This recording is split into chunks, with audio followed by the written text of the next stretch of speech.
Bilal ibn Rabah was born into slavery, a condition that was compounded after he became one of the first believers to follow the teachings of Prophet Muhammad.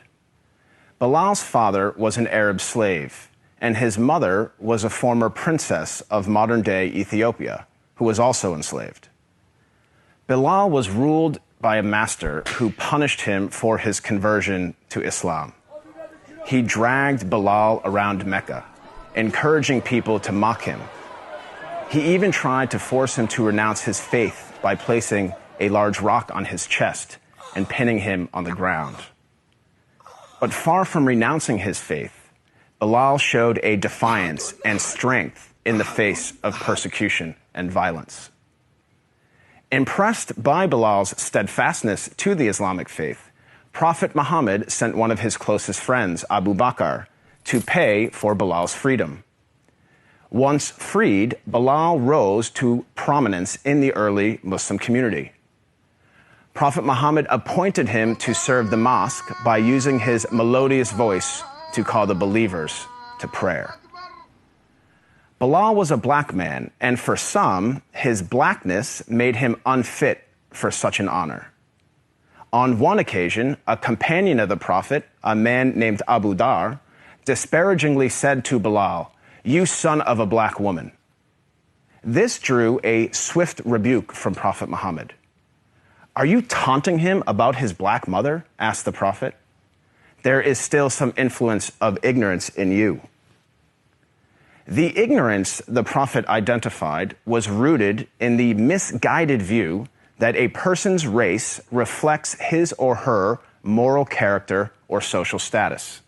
In fact, the Prophet's message of racial equality stood in stark contrast to the prevalent racial animosities of 7th century Arabia. Scholars refer to the period prior to the advent of Islam as Jahiliyyah, a time of ignorance, which included racism. Arguably, Prophet Muhammad was the first person in human history to declare, in no uncertain terms, that no person is above another by virtue of race or ethnicity. This declaration is crystallized in one of the Prophet's notable speeches, his last sermon, as it is known, which was delivered on Mount Arafat in 632 AD. In that sermon, the Prophet unequivocally condemned racism when he said, "All mankind is descended from Adam and Eve. An Arab has no superiority over a non-Arab, and a non-Arab has no superiority over an Arab.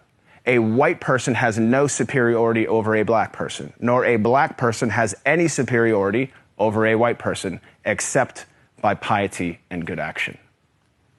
Ever since then, Prophet Muhammad's teachings on racial equality have inspired human beings to strive for racial equality and justice for all. Consider the life of Al-Hajj Malik al-Shabazz, more commonly known as Malcolm X, the black Muslim civil rights leader who battled racism in the 1950s and 1960s.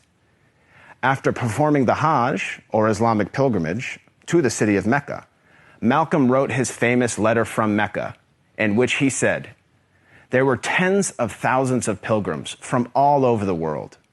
They were of all colors, from blue-eyed blondes to black-skinned Africans. But we were all participating in the same ritual, displaying a spirit of unity and brotherhood that my experiences in America had led me to believe never could exist between the white and the non-white."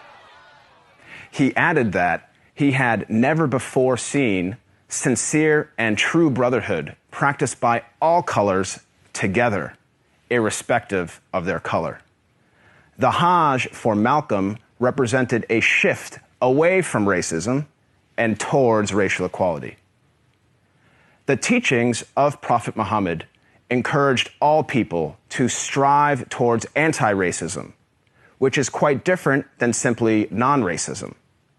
While non-racists do not openly express prejudiced views, they also do not work to dismantle racism in any given society.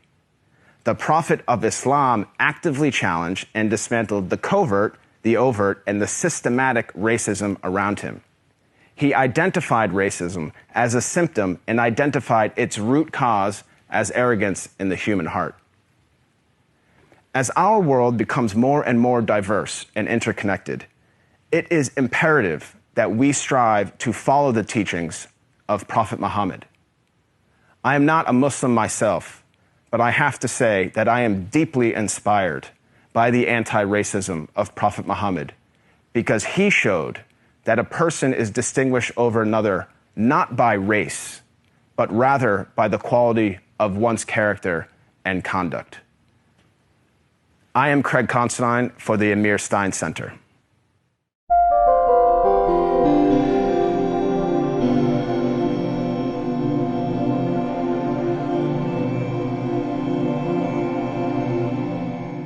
This video was produced in collaboration with Alliance of Virtue. If you want to see more content like this, make sure to like, share, subscribe, and hit the bell notification so you don't miss any new videos.